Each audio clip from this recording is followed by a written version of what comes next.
Viva question, what should be done if the patient does not remember Har LMP. ಅವರಿಗೆ first day of last menstrual period ಯಾವಾಗ ಅಂತ ಗೊತ್ತಿಲ್ಲ, ಇಲ್ಲ ಅವ್ರು sure ಇಲ್ಲ ಯಾವಾಗ ಅಂತ ಇದ್ದಾಗ ನಾವು ಏನು ಮಾಡಬೇಕಂತಂದರೆ, ನಾವು ಹಿಸ್ಟ್ರಿ ಮುಖಾಂತರ ತಿಳ್ಕೊಬೋದು, ಇಲ್ಲಾಂದರೆ ಆಬ್ಸ್ಟೆಟಿಕ್ ಎಕ್ಸಾಮಿನೇಷನ್ ಮಾಡ್ಬೋದು, ಇಲ್ಲಾಂದರೆ ಆಬ್ಸ್ಟೆಟಿಕ್ ಅಲ್ಟ್ರಾಸೌಂಡ್ ಮಾಡ್ಬೋದು.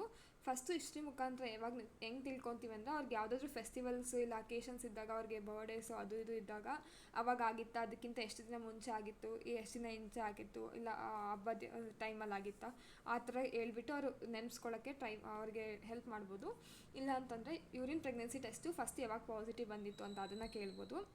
ಇಲ್ಲಾಂದರೆ ಫಸ್ಟ್ ಕ್ವಿಕ್ನಿಂಗ್ ಯಾವಾಗ ಫೀಟಲ್ ಮೂಮೆಂಟ್ ಯಾವಾಗ ಪರ್ಸೀವ್ ಮಾಡಿದ್ರು ಅದನ್ನು ಕೇಳ್ಬೋದು. ಯೂಶ್ವಲಿ ಇನ್ನು ಪ್ರೈಮರಿ ಗ್ರಾವಿಡಲ್ಲಿ 5 ಮಂತ್ಸ್ಗೆ ಅಂದರೆ 18 to 20 ವೀಕ್ಸ್ ಅಂದರೆ 5 ಮಂತ್ಸಲ್ಲಿ ಫಸ್ಟ್ ಫೆಲ್ಟ್ ಆಗುತ್ತೆ. ಆದರೆ ಮಲ್ಟಿಗ್ರಾವಿಡಲ್ಲಿ ಇನ್ನೂ ಬೇಗ ಫೀಲ್ ಆಗ್ತಾರೆ, ಅವ್ರಿಗೆ ಆಲ್ರೆಡಿ ಅಂದರೆ ಅದು ಎಕ್ಸ್ಪೀರಿಯನ್ಸ್ ಇರೋದ್ರಿಂದ ಮೇ ಬಿ, ಸೊ ಅವ್ರು ಇನ್ನೂ ಬೇಗ ಫೀಲ್ ಆಗ್ತಾರೆ. ಅದು 16 to 18 ವೀಕ್ಸಲ್ಲಿ ಮಲ್ಟಿಗ್ರಾವಿಡ ಅವರು ಫೀಲ್ ಆಗ್ತಾರೆ. ಅದ್ರ ಬೇಸ್ ಮೇಲೆ ನಾವು ಎಸ್ಟಿಮೇಟೆಡ್ ಡೇಟ್ ಆಫ್ ಡೆಲಿವರಿ ಕೊಡ್ಬೋದು. ಅಂದರೆ ಏಕೆಂದರೆ ಅವ್ರಿಗೆ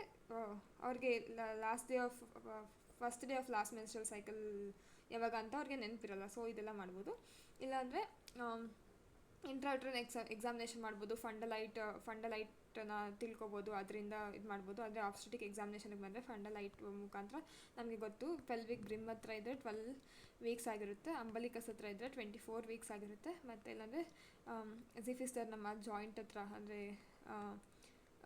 ಮೇಲೆ ಇದ್ದರೆ ಇದು 36 ವೀಕ್ಸ್ ಆಗಿರುತ್ತೆ. ಯು ಕ್ಯಾನ್ ರಿಮೆಂಬರ್ 12, 24, 36 ಇದು ಮಲ್ಟಿಪಲ್ಸ್ ಆಫ್ 12, 1, 2, 3 ಅಂತ. ಸೊ ಈ ಥರ ನೆನಪಿಕೋಬೋದು. ಇದ್ರ ಬೇಸ್ ಮೇಲೆ ಫಂಡಲೈಟ್ ಬೇಸ್ ಮೇಲೆ ನಾವು ಎಷ್ಟು ವೀಕ್ಸ್ ಆಗಿದೆ ಅಂತ ಆ ಥರ ತಿಳ್ಕೊಬೋದು. ಇಲ್ಲಾಂದರೆ ಆಬ್ಸ್ಟೆಟಿಕ್ ಅಲ್ಟ್ರಾಸೌಂಡ್ ಮಾಡಿಬಿಟ್ಟು ನಾವು ತಿಳ್ಕೊಬೋದು.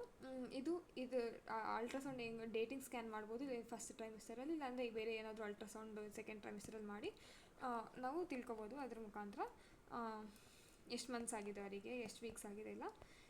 ಅದು ಬಿಟ್ಟರೆ ಫಸ್ಟು ಫೀಟಲ್ ಹಾರ್ಟ್ ಇದು note point, first foetal heart rate ಯಾವಾಗ ನಮಗೆ ಇದು ಕೇಳಿಸುತ್ತೆ ಅಂತಂದರೆ, ಟ್ರಾನ್ಸ್ ಅಬ್ಡಮನ್ ಸ್ಕ್ಯಾನ್ ಮಾಡಿದಾಗ 7 ವೀಕ್ಸ್ಗೆ ಗೊತ್ತಾಗುತ್ತೆ. ಇಲ್ಲ ಅಂದರೆ ಹ್ಯಾಂಡಲ್ ಡಾಪ್ಲರ್ ಮೆಥಡಲ್ಲಾದರೆ 10 ವೀಕ್ಸಲ್ಲಿ ಗೊತ್ತಾಗುತ್ತೆ. ಆಸ್ಕಲ್ಟೇಷನ್ ವಿತ್ ಸೆಥೋಸ್ಕೋಪು 20 ವೀಕ್ಸ್ ಬೇಕು ಇದು ಗೊತ್ತಾಗೋಕ್ಕೆ. ಇದು ವೈವಾ ಕ್ವೆಶನ್ ಬಗ್ಗೆ.